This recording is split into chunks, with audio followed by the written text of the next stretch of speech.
Bienvenue sur le podcast Futur Chien Guide, le seul podcast qui va vous parler de chien guide d'aveugles, enregistré aujourd'hui en direct et en public depuis le festival Pod Rennes. C'est un festival de podcast à Rennes qui m'a invité pour l'occasion des 10 ans et c'est une grande première pour moi qui enregistre d'habitude à distance et donc merci. Je m'appelle Estelle, je suis passionnée depuis toujours par les chiens guides d'aveugles et bénévole pour cette cause à Paris depuis des années et persuadée que l'univers des chiens guides d'aveugles mérite d'être mieux connu, je vous partage dans ce podcast les échanges du coup avec mes invités que j'aurais tout à fait pu avoir en face à face autour d'un café, même si aujourd'hui nous sommes côte à côte avec mes invités. Amoureux des chiens, passionnés d'éducation canine ou bénéficiaires et autres curieux comme moi, vous croisez parfois des chiens guides d'aveugles et leur maître en vous demandant « Mais comment font-ils pour se déplacer dans ces rues toujours plus agitées ?» Ce podcast est le seul qui vous propose, au fil de rencontres enrichissantes, de décrypter l'univers des chiens guides d'aveugles pour comprendre par qui et comment ils sont éduqués, mais aussi de découvrir leur rôle dans le quotidien de leur maître et les bouleversements à leur arrivée. Ou encore, comment agir quand vous croisez un tel binôme. Pour ce 60e épisode, je vous présente Francis et Wiza, et Moon, donc qui est assis sous la table, leur chien guide de l'école de Paris. Après s'être rencontrés au sein de l'école de Paris, Francis et Wiza sont aujourd'hui guidés tous les deux par un même et unique chien, Moon. Mais comment ça s'organise au quotidien ? Est-ce qu'il y a des inconvénients, au contraire des avantages, voire même des éléments à prendre en compte avant de se lancer dans cette aventure quand on se projette avec un seul chien guide pour 2 personnes ? D'habitude, je vous révèle les grandes lignes de mon épisode à ce moment-là, vu que j'enregistre l'introduction après le montage de l'épisode. Mais bon, aujourd'hui, vu que l'introduction est enregistrée en direct, je vous propose de passer tout de suite à l'interview avec mes invités pour en apprendre plus ensemble. Merci à tous en tout cas d'être dans la salle.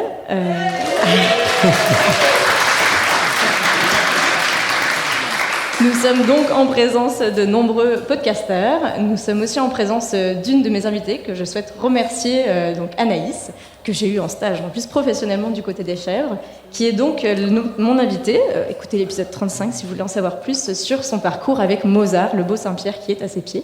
Merci à ses parents aussi. Et puis, je vous présente donc Francis et Wiza, qui vont rapidement se présenter. Et merci à eux d'être à mes côtés. Donc, je suis Wiza, je suis rennaise depuis 2 ans et demi. On a fait l'aventure on a été avec ces nombreux Parisiens qui ont migré de Paris à Rennes avec un grand plaisir et en étant très très heureux de vivre ici avec Moon, donc qui nous a accompagnés, qui a découvert Rennes en même temps que nous et qui s'y est très très bien adapté, ma foi. Voilà. Est-ce que tu peux nous dire ce que tu fais un petit peu dans la vie, Wiza ? Alors, dans la vie, je suis audiodescriptrice non-voyante, c'est-à-dire que je m'occupe de description pour les films, pour la télévision et le cinéma, essentiellement, mais parfois aussi pour le théâtre, la danse ou des expositions, et je travaille avec les auteurs qui décrivent les films pour les aveugles. Voilà. Donc tu as l'habitude du micro, du casque, c'est ce que tu me disais juste avant. Oui, j'ai aussi, dans les années 2000, travaillé à France Inter, donc oui, j'ai l'habitude du micro et du casque. De ton côté, Francis, est-ce que tu peux te présenter rapidement ? Oui, bien sûr. Donc, je suis à la retraite depuis mes 60 ans.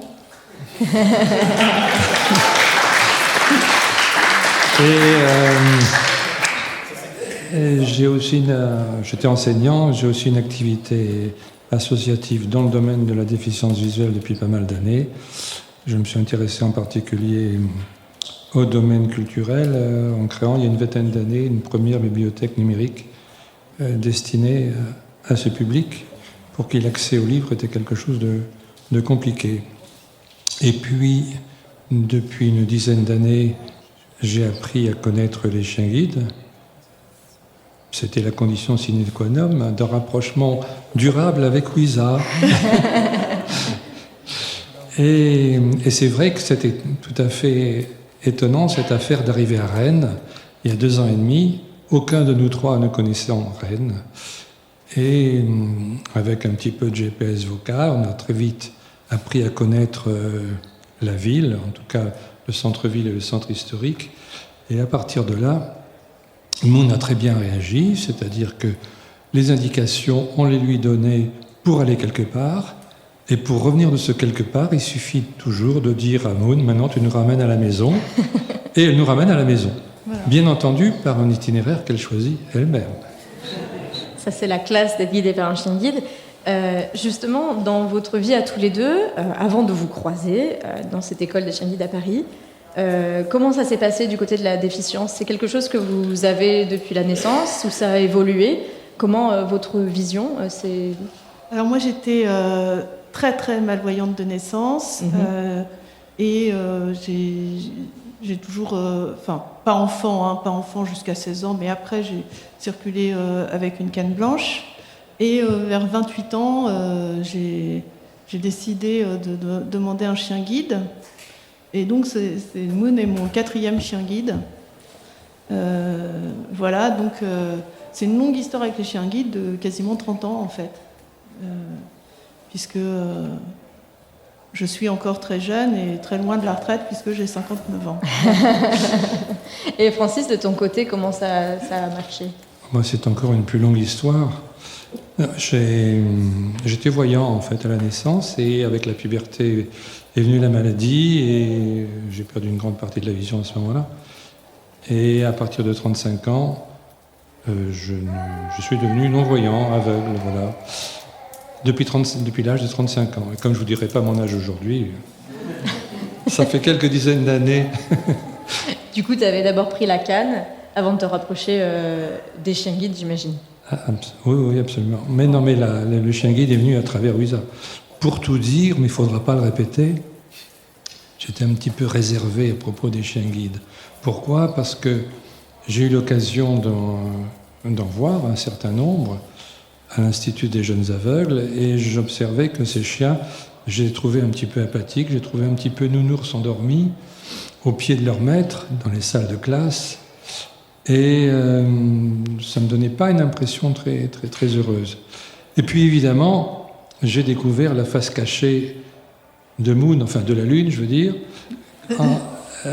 parce que évidemment, Moon, comme son prédécesseur, Boomer, sont des chiens qui vivent leur vie de travail.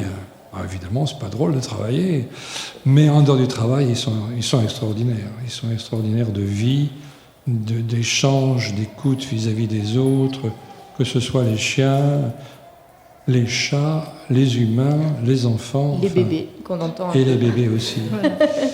Donc, ce sont des chiens en pleine conscience, je dirais. Oui, donc tu as vraiment évolué sur ta posture vis-à-vis du chien guide, du coup, en rencontrant ils ne m'ont pas laissé le choix. Et je voulais revenir sur notre rencontre à tous les trois. Je vais mettre à l'écran un post Facebook que j'ai retrouvé qui date de 2018 sur un des groupes Facebook qu'on côtoyait et qu'on côtoie toujours, Ouisa et moi, de maîtres de chiens guides d'aveugles, puisque Ouisa lançait un appel en disant voilà, bonjour à tous. Mon mari, notre chien guide, cherche une personne donc prête à courir la Wamiz Run du 25 mars avec eux. Il est habitué à courir en duo. La course est un canicross de 6 km et donc a lieu à Vincennes le matin. Chaque kilomètre parcouru était donc reversé 1 € pour l'école des chiens guides de Paris. À vos baskets, merci. Et donc, Ouisa, quand tu as fait ce post en février 2018, moi j'étais justement à la recherche d'une manière et d'un moyen de participer à la Wamiz Run. Alors la Wamiz Run, c'est un canicross, comme vous l'avez vu, qui bénéficiait du coup pour l'école des chiens guides de Paris. Étant bénévole pour cette école, mais n'ayant jamais de chiens au quotidien, pour ma part j'ai des chiens sur des courtes périodes en tant que famille relais, et ben je cherchais un moyen de courir ce canicross sans chien. Et donc c'est comme ça que nous avons pu nous rencontrer. Je vous mets quelques images de nos entraînements avec Francis et Moon, où justement on s'est rencontrés d'abord en duo d'ailleurs. On a commencé une première séance d'entraînement tous les deux avec Francis, et puis après on a rajouté Moon dans l'équation pour ensuite courir cette Wamiz Run qu'on a fait 2 fois même, Francis. Oui, oui. Donc on a réussi le challenge, puisque c'est un challenge que tu m'avais lancé, et donc en retour je vous ai lancé le challenge d'enregistrer aujourd'hui en direct, puisque c'est une nouveauté pour moi comme pour vous. C'est pas moi qui ai couru. Hein. On est arrivé très isolés et vous avez le droit de penser que c'était parce qu'on était en tête. C'est ça. C'était le cas. Moi je me souviens très bien, c'était le cas. Et donc c'était un sacré challenge pour revenir sur cette aventure, puisque j'ai découvert via nos entraînements tous ces éléments dans notre espace que nous analysons avec la vision, sur lesquels on ne fait pas forcément attention. Pour la petite anecdote, je me souviens que même avant même de mettre Moon dans notre duo, avec Francis, quand on a fait notre premier entraînement, pour le coup, j'avais quand même la responsabilité d'un grand bonhomme, parce que tu es grand quand même, Francis, pour guider, à guider du coup dans nos entraînements au Jardin des Plantes à Paris. Et tout petit trou dans le sol ou petit dévers me faisait prendre conscience que nous analysons ça avec la vue, et donc en fait il faut anticiper pour deux, tout comme les trajectoires des trottinettes ou des poussettes, puisque nous faisions du slalom sans que tu t'en rendes compte, ou plus ou moins, mais comme pour que ce soit le plus fluide pour toi, Francis. Tout ça au Jardin des Plantes, le long de la galerie de l'évolution. Hein. C'est ça. C'était un sacré challenge, et le niveau a augmenté, et ça, j'étais pas prête, je m'y étais pas du tout préparée. Le niveau a augmenté le jour du canicross. Bon, alors la deuxième fois, quand on l'a fait, c'était un peu plus connu, puisque il fallait vous guider tous les deux, anticiper les racines qui sortent du sol, les éventuels doublements de chiens, puisque vous l'avez vu, Moon est couchée sous la table, mais elle a largement salué son compère Mozart, qui est aussi allongé au pied d'Anaïs, puisque voilà, ça a de l'interaction. Donc c'était un vrai challenge pour moi, en tout cas. Merci Francis de me l'avoir lancé. Merci d'avoir fait déjà de Moon une compétitrice hors pair, et depuis plusieurs années, nous avons une amie à Dinard, et quand nous y sommes, et elle aussi, tous les jours, c'est 1 heure de course le long de la bord de la mer, tout simplement. Oui, enfin, elle se baigne pas mal quand même. Elle ne fait pas que courir, croyez-en mon parquet. Et comme c'est une vraie végétarienne, elle ne boude pas son plaisir au milieu des algues. Le parquet non plus, j'imagine. Oui, c'est ça. Je voulais revenir sur cette aventure que vous avez décidé d'avoir avec un seul chien guide pour deux, parce qu'on est au 60e épisode de mon podcast. On a beaucoup parlé avec des bénévoles, que ce soit des familles d'accueil, des familles relais, des familles d'élevage aussi, qui ont au quotidien des mamans et des papas de chiens guides d'aveugles, puisqu'il y a aussi toute la sphère élevage dans cet univers. Ouais. Et vous vous êtes dit, nous, ça suffit. Comment on en arrive à cette décision ? Oui, d'abord il y a le calendrier. C'est toi ou c'est moi aujourd'hui. Voilà, ça c'est une première façon de faire. Non, mais pourquoi et ensuite, comment on est arrivé ? Bon, parce que 2 chiens, ça me semblait devoir être assez lourd. Et puis ce qui s'est passé, c'est que lorsque j'ai rejoint Ouisa, elle avait 1 chien. Et donc j'ai tout simplement fait un stage avec ce chien. Et on s'est rendu compte que ça fonctionnait très bien, les 2 réunis. Et qu'en plus même, le chien était très flatté et très heureux de nous guider les 2 à la fois. Toujours prêt, tous les 10 mètres, à tourner la tête pour voir si tout se passait bien à l'arrière. Donc ça se passe très bien et très simplement et très naturellement. Et tout de suite, le chien, c'était Boomer, mais c'est aussi le cas de Moon, a complètement intégré le fait qu'elle guidait non plus 1 personne, mais 2 personnes, avec les volumes, les besoins de faire attention, voilà.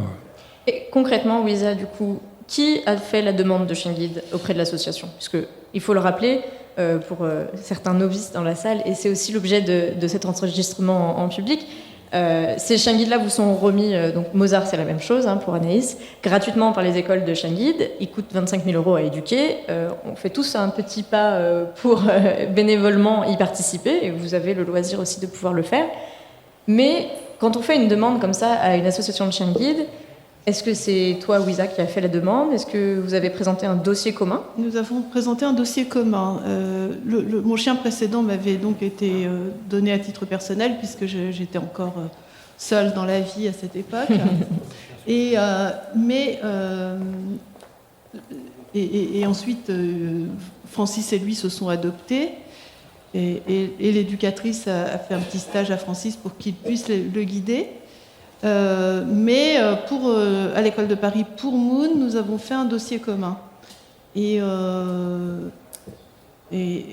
pas du tout lui ou moi, ce qui fait que ça a été aussi pour pour l'école, on avait l'impression que ça n'avait jamais été fait, ce qui me paraît étrange, parce qu'il y a quand même beaucoup d'aveugles qui ont un chien pour deux, me semble-t-il, enfin certains, un certain nombre, peut-être pas beaucoup, puisqu'il n'y a pas non plus beaucoup d'aveugles qui ont des chiens, donc tout ça est relatif. On est sur 1% de personnes aveugles ou malvoyantes qui sont accompagnées d'un chien guide en France. C'est ça. Mais là, on leur a bien précisé que ça leur faisait un chien à mi-tarif. Quand même. C'est surtout que, en fait, c'est du covoiturage canin, mais elle nous guide individuellement ou elle nous guide à deux. C'est-à-dire qu'elle ne nous guide pas exclusivement à deux. C'est celui qui en a le plus besoin au moment T qui prend le chien pour le guider s'il y a quelque chose à faire où le chien est indispensable. Et puis quand on sort à deux, elle nous guide tous les deux. En général, c'est moi qui conduis quand même, parce que je veux pas trop lui laisser le volant. C'est les hommes, vous savez, au volant. Bon, enfin. C'est pas du tout ça. C'est parce que tu veux pas être derrière moi. Bah non, c'est bien ce que je dis. Compte tenu des modes à l'heure actuelle, c'est très difficile. Non, c'est-à-dire qu'il est très grand et quand je suis derrière. Elle ne voit plus rien. Je suis derrière un grand dos là. J'ai l'impression de. Donc voilà, donc c'est moi qui conduis, puisque c'est moi qui conduis le mieux, c'est bien ce que je disais. Et donc voilà, mais en fait, oui, et en fait, ça a été toute une discussion avec l'école de chien guide qui a tout de suite été d'accord, mais en même temps, ils ont voulu sélectionner le chien de manière très très rigoureuse, ce qu'on ne peut pas leur reprocher. Ceci dit, mon chien précédent, qui n'avait pas du tout été choisi pour cette qualité, a immédiatement inclus Francis dans son volume de guidage, c'est-à-dire que si un endroit où on pouvait passer à deux, si on ne peut pas passer à trois, il n'y passe pas. Voilà, c'est assez réflexe quand même chez un chien. Même sans rétro, il arrive à savoir où on peut passer ou pas. Et c'est vrai que Boomer, qui était le chien précédent, s'est adapté à ça très très facilement. Donc je pense qu'ils ont quand même souvent une faculté de faire ça très très bien. Mais pour Moon, ça représentait 2 fois, voire 3 fois plus d'exercices à l'école. Avec l'un, avec l'autre et avec le deux. Ouais, en stage, oui. En stage, c'était vraiment dur le stage de remise. De remise, parce que fallait faire, même pour nous, parce que fallait que Moon fasse un exercice, par exemple, d'obstacle. Je vous donne une idée de genre d'exercice qu'on peut faire. Ça dure des journées entières. Où, par exemple, on est sur un quai de gare, il y a le trou du quai, il faut s'avancer vers le quai, il faut que le chien se couche devant soi pour pas qu'on tombe dans le quai. Et donc ça, c'est avec moi 15 fois, avec Francis 15 fois, avec nous deux 15 fois. Je crois qu'au bout du compte, elle avait bien compris qu'il fallait qu'elle se couche pour qu'on tombe pas dans le quai. Et je pense qu'elle l'aurait compris plus vite. Enfin, elle l'avait déjà compris, en fait. Mais c'est vrai que nous, on a trouvé ça un peu... c'était lourd. Ah ouais, c'était lourd. C'était très lourd. Et pour rappeler justement par rapport à ce que tu disais sur il fallait trouver le bon chien pour votre profil, c'est que en fait dans la construction des binômes humain-chien guide, souvent ce qu'on fait, c'est pas, je le dis souvent sur le podcast, c'est pas le premier dossier en attente qui va avec le dernier chien certifié. On essaye vraiment de créer des binômes qui se conviennent. Alors, il y a des choses très pratico-pratiques qu'on oublie.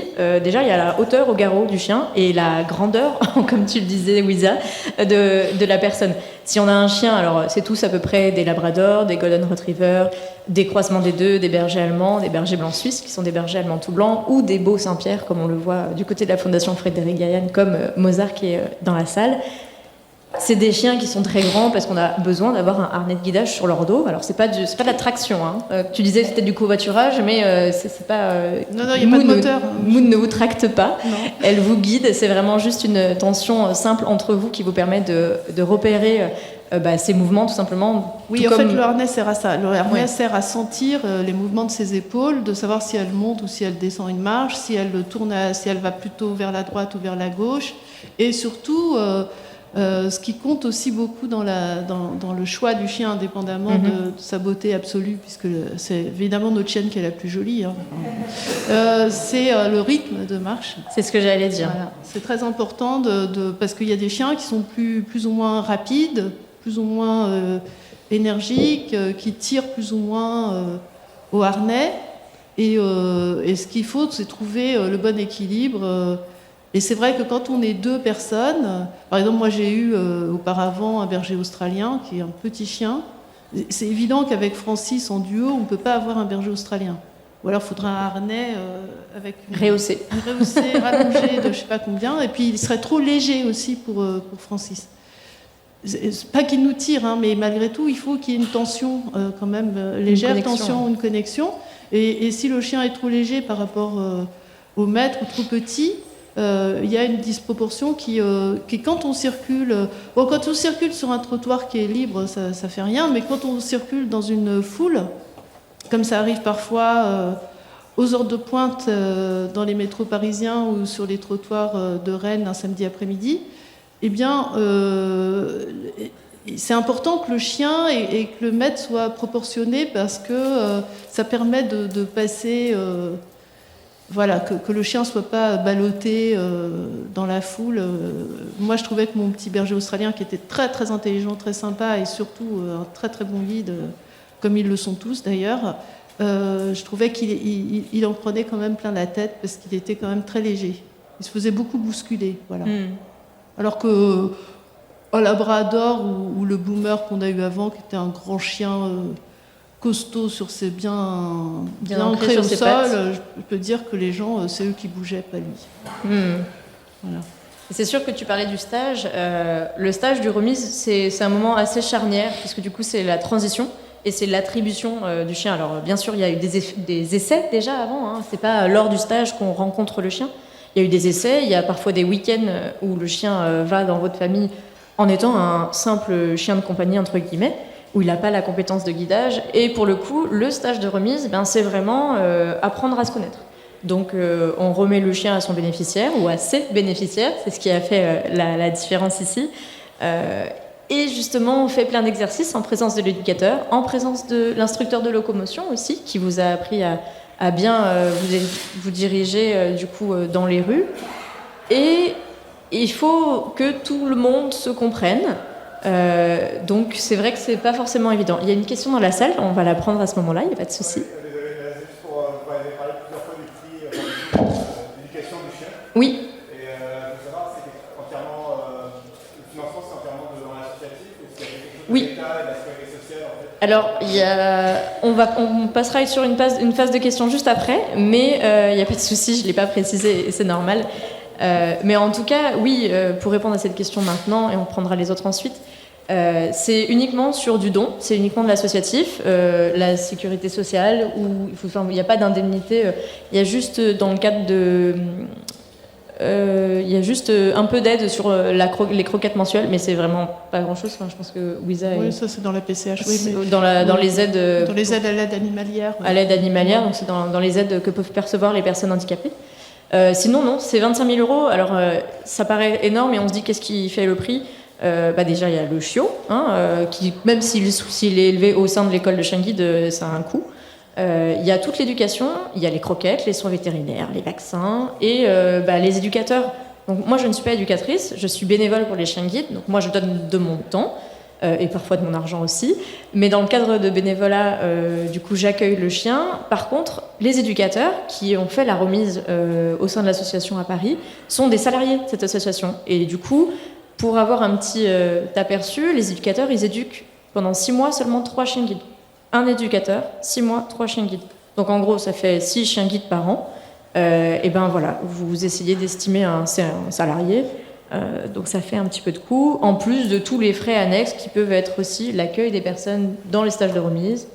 Wiza, je te laisse compléter si tu veux. Oui, il y a tout ce qui est toute l'infrastructure de l'école avec les chenilles, la nourriture, parce que les chiens sont quand même souvent le plus souvent dans des familles relais ou des familles d'accueil, mais ils sont aussi à l'école et on s'en occupe à l'école. J'imagine qu'il y a des frais de vétérinaire également, des frais administratifs. Enfin bon, c'est tout un ensemble qui fait que le coût d'un chien à la fin, c'est 25 000 €. Mais c'est global. Hein. Oui. Je veux dire que c'est pas... il y a peut-être des chiens qui reviennent plus cher parce qu'ils sont plus à l'école et d'autres qui reviennent moins cher. Enfin, c'est tout ça. Oui, c'est une grande moyenne parmi tous les frais. Quant aux gens qui peuvent donner, il peut y avoir un don, entre guillemets, d'un conseil général ou d'une mairie.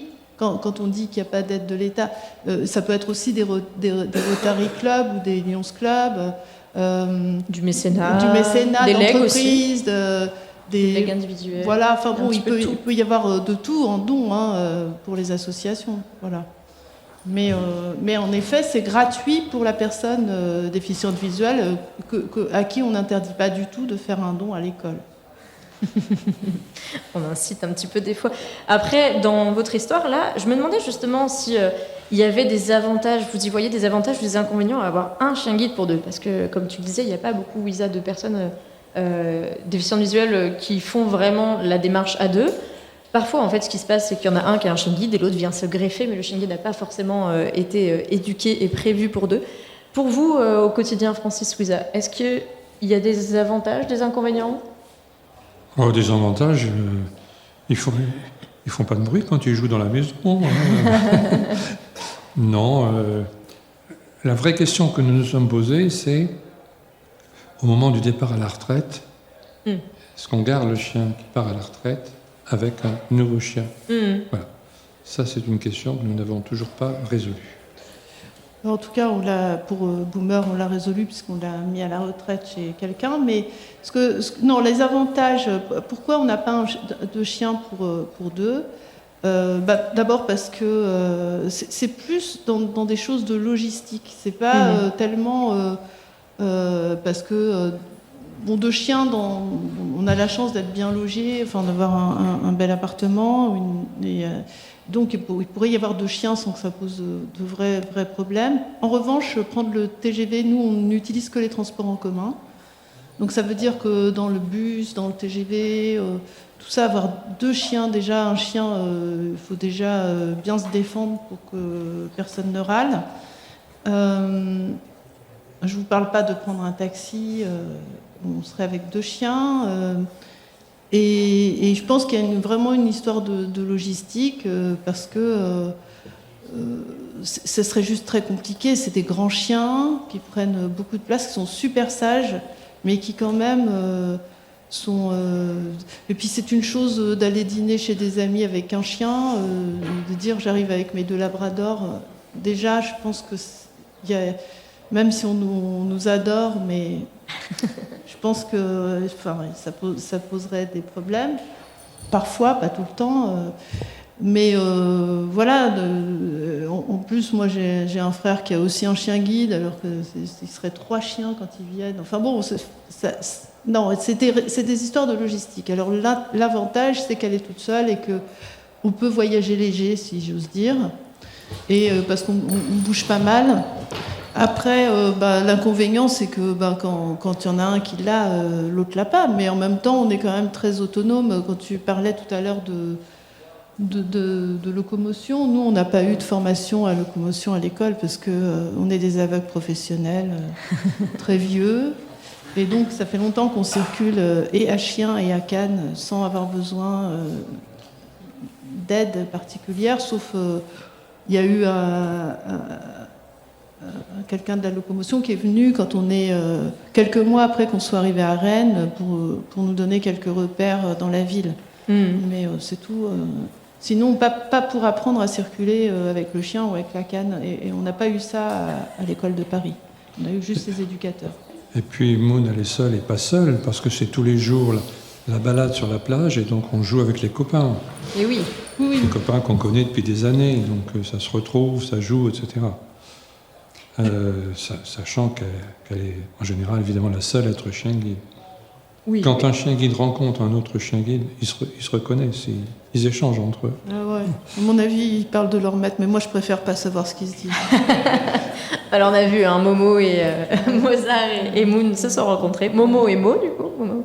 Se sont rencontrés, ils ont fait du truffe à truffe et on ne veut pas savoir ce qu'ils se sont dit. Non. On se garde bien de savoir. Je me demandais, j'avais une autre question aussi avant de laisser la parole à la salle. Francis, toi qui n'étais pas habitué à avoir des chiens guides, est-ce qu'il y a quelque chose que tu as appris ou tu as découvert dans cette nouvelle aventure, alors avec Wiza, avec Moon, sur tout cet univers des chiens guides d'aveugles? J'ai appris que je suis incapable de parler de l'intelligence des chiens, et en particulier des chiens guides, parce qu'on est toujours surpris, on est toujours étonné. J'ai même hésité qu'elle soit là en ce moment en train de nous écouter, parce qu'ils comprennent toujours plus que ce qu'on imagine. Et en général, elle anticipe toujours sur les sorties, etc. Donc c'est très déroutant parfois. Ouais, donc vraiment cette intelligence, et on le voit, hein, parce que bon, on s'était pas revus depuis quelques années, et hier nous avons pris l'apéro avant cet enregistrement. Ouais, il faut bien se remonter le moral. Exactement. Et je suis rentrée dans l'appartement, je pense que j'ai demandé à Francis et Wiza, est-ce que Moon fait autant la fête à tout le monde? Parce que c'était bon là. Je pense qu'on était sur où est le harnais de Canicross, quand est-ce qu'on va courir? Oui. Elle a de la mémoire, oui. Mais c'est au-delà de ça parfois, hein, c'est-à-dire que, enfin, moi c'est mon 4e chien guide, et ce que j'ai remarqué, c'est que comme ils sont beaucoup en contact des humains en permanence finalement, parce qu'on est quand même, ils sont rarement seuls.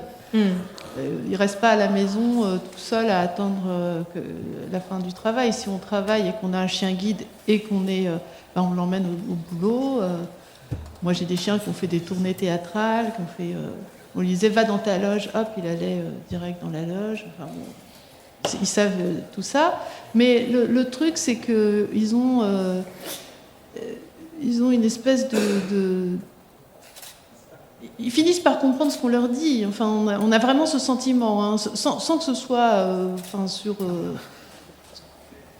sans doute on surinterprète et on machin, mais quand même, c'est assez étonnant. C'est assez étonnant ce qu'on peut.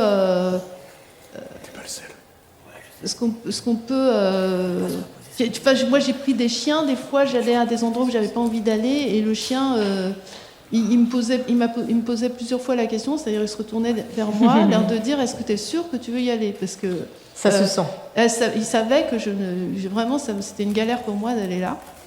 Et c'est vraiment très impressionnant quand les chiens se mettent à interagir de cette manière, à se poser les mêmes questions que vous, et voilà, c'est très très étrange. Merci en tout cas, Wiza. Est-ce qu'il y a des questions dans la salle? C'est à vous. Alors, on va prendre devant pour commencer. J'entends vous parler de taille des chiens. Est-ce que si un jeune enfant a besoin d'un chien guide, il est possible d'envisager un chien de petite taille et de le former pour les enfants? C'est la première question. Mais une deuxième question particulière en fait. Alors, pour répondre à la première question, aujourd'hui, les associations de chiens guides en France remettent uniquement à des majeurs, en dehors de la Fondation Frédéric Gaillan, dont nous avons un représentant. C'est la seule association en France et même en Europe qui remet des chiens guides à des mineurs, donc à partir de 12 ans. On ne remet pas à plus jeunes. On en a largement parlé, il y a plusieurs épisodes sur mon podcast, si ça vous intéresse, qui parlent de ces chiens qu'on remet à des mineurs. Ils sont pas forcément plus petits, si vous avez vu Momo debout. Par contre, c'est une race un peu différente, puisque c'est une race qui nous vient du Canada. En fait, l'association a une origine canadienne au fondement de l'association, et c'était d'ailleurs Mira France, elle s'appelait, comme la fondation Mira au Canada. C'est des chiens qui, pour le coup, ont un aspect un peu plus nounours, comme on le disait tout à l'heure, Francis parlait de ces nounours. En effet, là, on le voit, Mozart, Moon est tous aussi nounours, de mon point de vue. Mais ils sont pas forcément plus petits. Après, il faut aussi une certaine maturité dans le déplacement. Je le dis souvent sur le podcast. Avant d'avoir un chien guide, c'est pas un GPS. C'est pas un outil que vous branchez au bout du bras et qui vous guide. Bon, ils le font, comme tu le disais, Wiza rentre à la maison, elle le connaît, mais ce n'est pas qu'un GPS. Et il faut aussi être autonome dans ses déplacements. C'est pour ça qu'on parlait d'instructeur de locomotion. Il faut être autonome à la canne avant d'avoir un chien guide. Il faut pouvoir s'occuper de son chien s'il a un problème. Il faut aussi pouvoir s'en occuper. Et pourquoi moi, je ne connais pas les membres de cette fondation, mais je trouve ça très bien de donner des chiens. Moi, j'aurais adoré avoir un chien guide à 12 ans. Mais le problème pour les enfants plus jeunes, plus petits, c'est que c'est pas les parents qui doivent avoir l'autorité sur le chien. C'est le jeune. Et quand on a 7 ans, 8 ans, c'est quand même papa et maman qui commandent à la maison. Et le chien, il ne faut pas qu'il confonde cette autorité-là avec celle de son petit maître. Et donc c'est pour ça que 12 ans me paraît, au début de l'adolescence, ça me paraît un moment où j'imagine que ça a été calculé comme ça, où les enfants commencent à se détacher un peu de sans devenir s'autonomiser quoi, et où les parents ont peut-être moins le réflexe de nourrir le chien à la place de l'enfant, de dire oh mais va te coucher le chien, etc., et de donner des ordres et un cadre, pas des ordres contraignants, mais ne serait-ce que le cadre, il faut que ce soit le jeune qui le donne pour qu'il puisse s'établir une relation de confiance entre le chien et son maître, parce que c'est un chien guide, il a des responsabilités qui peuvent être, je le formule un peu fort, mais de vie et de mort. Hein. C'est-à-dire que quand on circule, il faut soi-même avoir des notions de savoir traverser une rue, tout ça. Or, on sait très bien qu'avant 10-11 ans, c'est pas toujours acquis chez un enfant. Et puis, il faut donc avoir une notion des dangers, parce que le chien, il n'a pas forcément les notions des dangers, mais en revanche, repose sur lui toute cette responsabilité. C'est-à-dire que s'il y a un choc, si on se fait heurter par une voiture, si même on se prend un poteau, c'est le chien, ça traumatise un chien. C'est-à-dire que c'est pas une machine. Et donc, s'il se dit « je lui ai fait mal », ou la porte du métro s'est refermée sur elle quand je suis montée dans le métro, etc., c'est une chose, c'est un coup à ce que le chien ne veuille plus monter dans le métro. Hein. Donc je veux dire qu'on n'est pas avec quelque chose de simple et de... Comment dire c'est pas juste un outil, c'est pas quelque chose... C'est un être vivant qui est sensible... et qui a une responsabilité d'un autre être vivant. Voilà, et il le sait. Il le sait.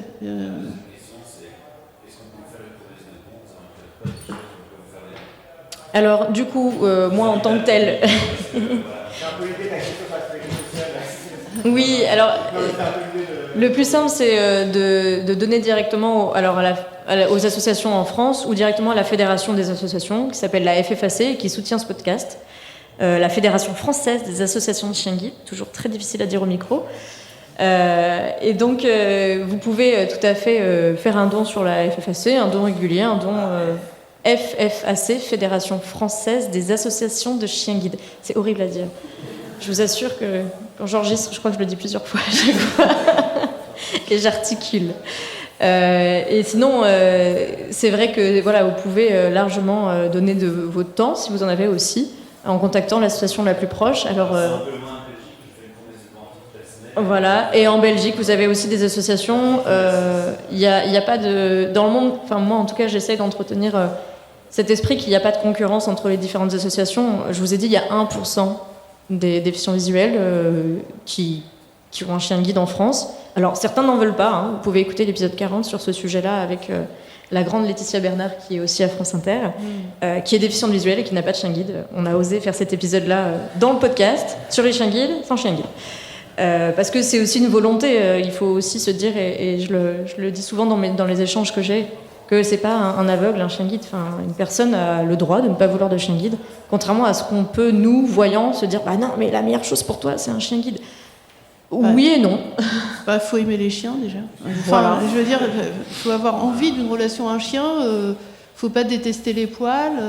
Non, mais c'est une blague. Non, mais c'est vrai. C'est quand même vrai. Faut pas être allergique. Et puis, il faut avoir le temps, ce que peut-être Laetitia n'a pas. Je la connais pas personnellement, mais il faut avoir le temps de s'en occuper. C'est-à-dire que même quand on travaille, il faut pouvoir avoir des plages de temps où on est prêt à consacrer ce temps à lâcher le chien, à le détendre. Lui donner des temps de loisirs, parce que ce chien-là a besoin de se dépenser. Ils ont des tensions très grandes, surtout quand ils vivent dans des grandes villes. Il y a du bruit, il y a les transports, il y a les dangers. Et donc, il faut leur ménager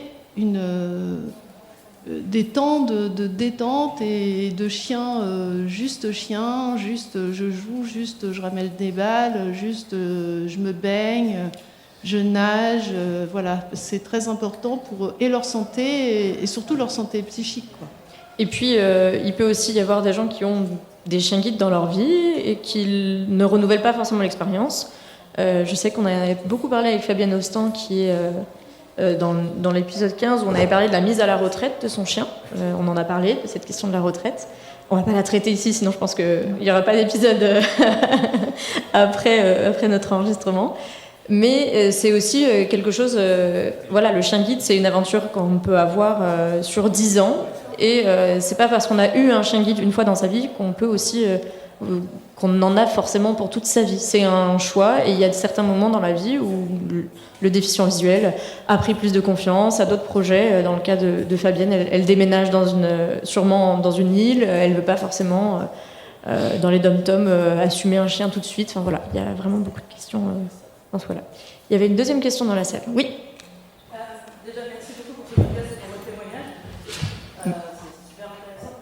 Je me demandais, vu que vous disiez que vous avez eu 4 chiens guides, et que en dehors du travail, enfin du travail que vous faites avec le chien guide et de son activité en tant que guide, il y a des temps d'intention, il y a un cadre, etc.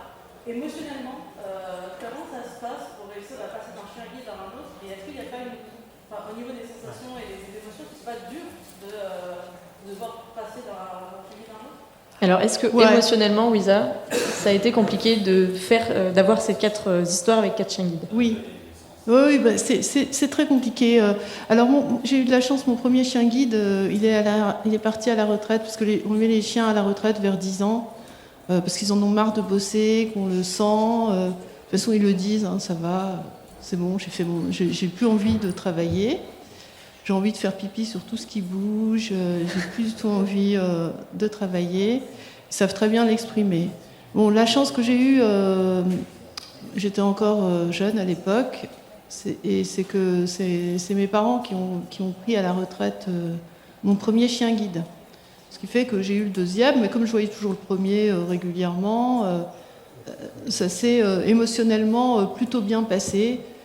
Si ce n'est le deuil quand il est mort, mais ce qui est le lot commun, malheureusement, les chiens, ça ne vit pas assez longtemps, c'est comme ça.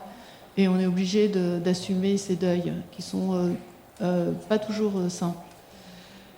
Quand j'ai eu à la fin de mon deuxième chien guide, quand il a fallu le mettre à la retraite, en plus il avait de l'arthrose, il boitait, enfin je ne pouvais pas laisser bosser un chien comme ça, que j'adorais. Ça a été difficile et j'ai demandé justement, j'ai fait une pause moi. Pendant 1 an et demi, j'ai pas pris de chien guide. J'ai dit je peux pas en reprendre un maintenant.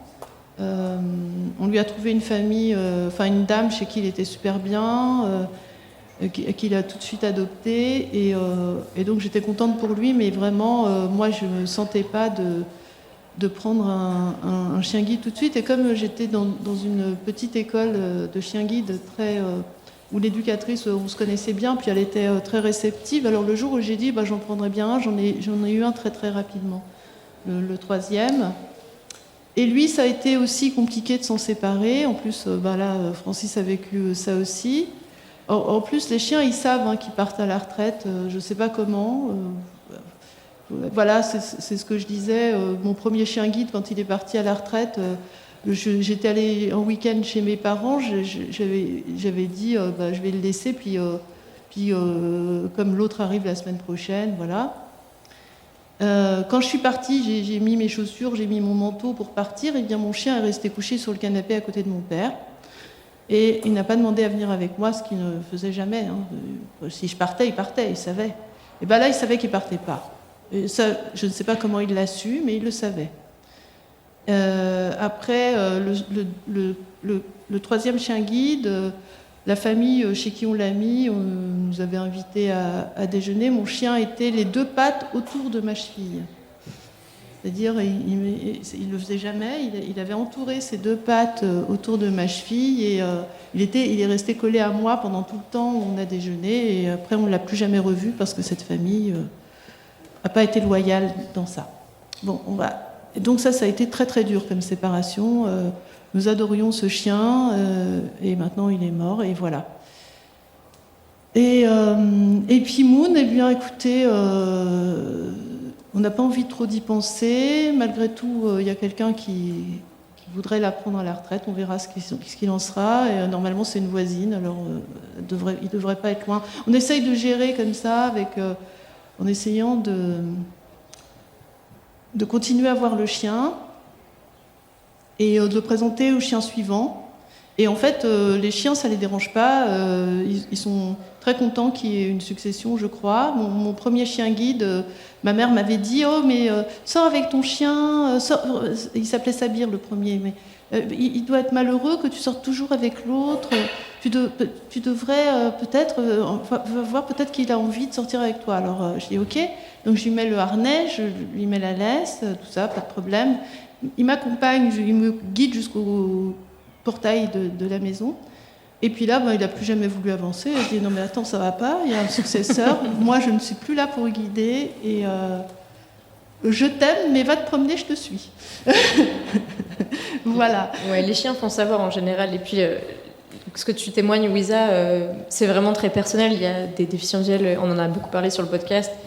Cette question de la retraite et de l'émotion, elle est vraiment vécue de manière très différente. Et on peut aussi parler par rapport aux familles d'accueil, même si elles accueillent le chiot de ses 2 mois, de ses 1 an. Donc, elles vivent la plus grosse évolution en termes d'éducation avec le chien, puisqu'il arrive, il a 2, 3, 4 mois.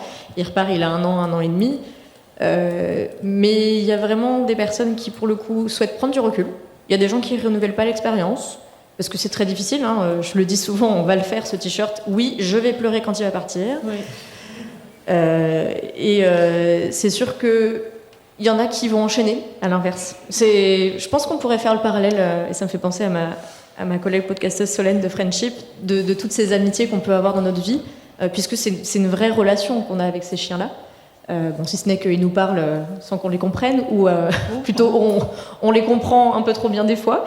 Mais c'est vraiment une question très personnelle de comment on peut gérer ça, et au niveau des maîtres comme des bénévoles, il y a des gens qui préfèrent enchaîner, combler, comme on pourrait le faire nous humains, avoir de nouveaux amis, de nouvelles personnes dans notre vie, et puis d'autres qui justement préfèrent prendre du recul, digérer et renouveler ou pas l'expérience. Ça dépend des moments de la vie aussi. Et ça dépend beaucoup des moments de la vie. Oui. C'est pas tout à fait égal de toute façon. Oui, ça dépend vraiment de beaucoup de choses, et même de la relation qu'on a eue à ce chien. Parce que de ce qu'on a vécu avec toutes les relations, on adore nos chiens. Moi, j'ai adoré mes 4 chiens, mais c'est comme avec les gens, c'est pas le même amour. Enfin, je dirais pas plus ni moins, mais c'est différent. La relation, elle n'est pas la même avec tous les animaux. Il y a des sensibilités, il y a des choses qui vous rapprochent plus. C'est très, très... c'est complexe, vraiment.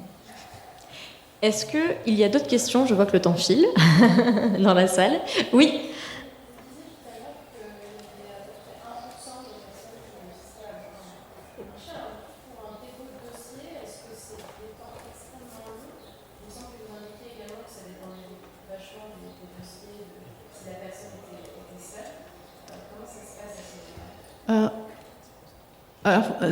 C'est comme tu veux, mais moi je dirais, il y avait l'éducatrice qui a éduqué mes 3 premiers chiens, vous dirait que c'est comme une agence matrimoniale. C'est-à-dire que, par exemple, Moon, on l'a attendu 1 an et demi, parce qu'on arrivait dans une nouvelle école, et puis parce que, je sais pas, ils avaient du retard, et parce qu'ils voulaient trouver un chien exceptionnel, certes elle l'est, pour nous 2. On avait fait une demande particulière, donc il a fallu qu'ils fassent des recherches particulières ou des exigences particulières. Après, on peut avoir très rapidement un chien parce que ça colle. C'est-à-dire que on considère que c'est le bon chien pour vous, que c'est la bonne vitesse de marche, que c'est un chien, vous faites tout le temps des trajets différents. C'est justement un chien qui aime faire des trajets différents. C'est pas un chien routinier. C'est un chien que ça dérange pas de vivre en ville. C'est un chien. Il y a plein de critères très très différents. Et c'est un chien qui aime bien les chats et vous avez un chat. C'est un chat.